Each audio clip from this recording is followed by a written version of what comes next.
We haven't seen this in America for over 6 years now, but yesterday Israeli Prime Minister Benjamin Netanyahu reminded us all what leadership looks like.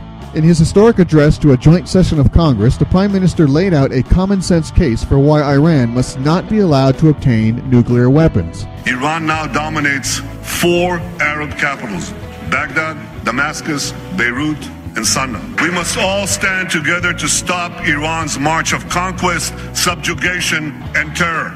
Iran's regime is as radical as ever. Its cries of death to America, that same America that it calls the Great Satan, as loud as ever. Iran and ISIS are competing for the crown of militant Islam. One calls itself the Islamic Republic, the other calls itself the Islamic State. Both want to impose a militant Islamic empire, first on the region and then on the entire world. They just disagree among themselves who will be the ruler of that empire. In this deadly Game of Thrones, there's no place for America or for Israel. The Prime Minister was very respectful of an Obama administration that has time and again insulted Netanyahu and Israel. Of course, the left was livid and quick to come out with their tripe against the truth as expected. Even a visibly angry Obama voiced his opinion but said very little of substance. And how can he? The case against Iran is rock solid. They have been deceitful every step of the way and cannot be trusted. Obama's deal is a bad one and everybody knows it.